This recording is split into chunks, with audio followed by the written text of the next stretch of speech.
Les nouvelles en détail. Le président Abdel Fattah el-Sisi a assisté aujourd'hui à l'ouverture d'un projet visant à récupérer plus de 400 000 acres à Toshka que l'Agence nationale des projets de services a réussi à récupérer et à cultiver au cours de la dernière période. Sarah Al-Maghrabi nous donne plus de détails.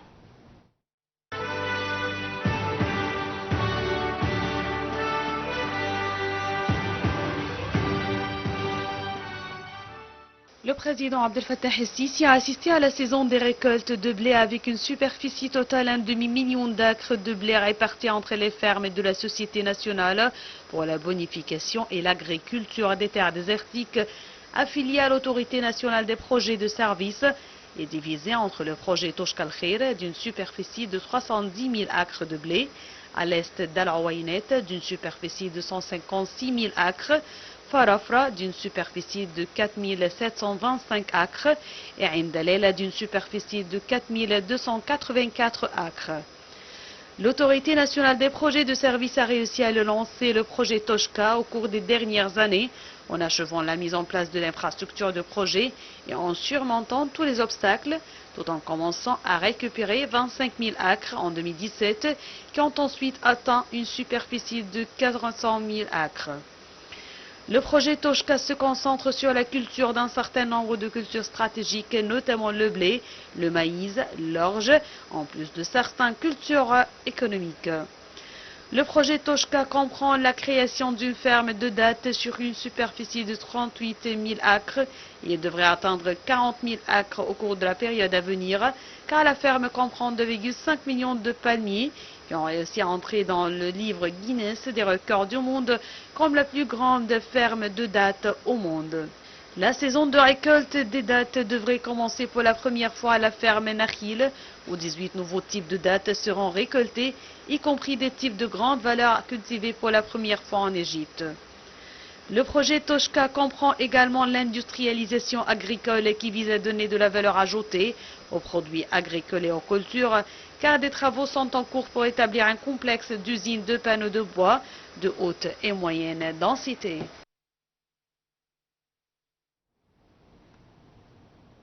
Le président du Parlement arabe, Adel Al-Assoumi, a loué les efforts de l'Égypte et de sa direction politique pour mettre fin à l'agression israélienne contre la bande de Gaza. Le Parlement arabe a également décerné la médaille d'excellence arabe au président de la Chambre des représentants libyenne, le conseiller Aguil Saleh, pour ses contributions distinguées au travail de leurs parlements nationaux. Un commentaire sur la séance générale du Parlement arabe tenue aujourd'hui au Caire. Le président du Parlement arabe Adel Al-Assoumi a affirmé que l'État égyptien joue un rôle pionnier et humanitaire pour stopper la guerre et acheminer davantage d'aide à l'enclave. Ces déclarations interviennent dans une allocution faite au cours de la séance générale du Parlement arabe tenue afin d'examiner les derniers développements de la situation sur la scène arabe, notamment la cause palestinienne. M. Al-Assoumi a également dénoncé les crimes de l'occupation israélienne dans la bande de Gaza. Le Parlement arabe a décerné la médaille d'excellence arabe au président de la Chambre des représentants libyenne, le conseiller Aguil Saleh. Le Parlement arabe décerne cette médaille aux chefs du Parlement et aux ministres qui ont contribué de manière efficace et distinguée au travail de leurs parlements nationaux. Le président du Parlement arabe a déclaré que le fait d'honorer le conseiller Aguila vient en reconnaissance de son rôle pionnier dans le renforcement du travail parlementaire arabe et ses positions purement arabes dans la défense des problèmes de la nation arabe dans divers forums régionaux et internationaux à tous les niveaux, en plus de son dévouement au service de son pays et de sa sage direction de la Chambre des représentants libyenne à une étape importante et difficile que traverse l'État frère de la Libye. Le ministère des Affaires étrangères appelle à un cessez-le-feu dans toute la bande de Gaza, invitant Israël à respecter ses obligations pour prévenir un génocide à l'enclave. Ceci intervient après la décision de la Cour internationale de justice d'imposer des mesures conservatoires supplémentaires à Israël. Le point avec Chirif Boussela. L'Égypte a salué la décision de la Cour internationale de justice d'imposer des mesures conservatoires supplémentaires à Israël le 24 mai, d'après un communiqué publié sur le site du ministère des Affaires étrangères. La CIJ a imposé à Israël d'arrêter immédiatement les opérations militaires israéliennes contre la ville palestinienne de Rafah,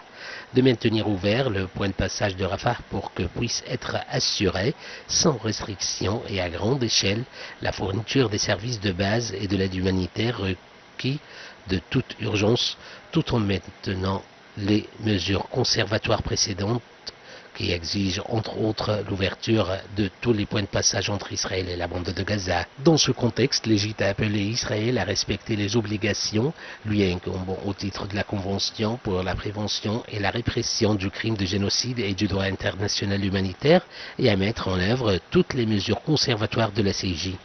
L'Égypte a souligné qu'Israël porte l'entière responsabilité juridique et la détérioration de la situation humanitaire dans la bande de Gaza en tant que puissance occupante, exigeant qu'Israël arrête sa politique systématique contre le peuple palestinien qui représente une violation de toutes les dispositions du droit international et du droit international humanitaire. L'Égypte estime que la décision de la Cour est conforme à la situation tragique actuelle dans la bande de Gaza et à la poursuite des massacres contre les Palestiniens non armés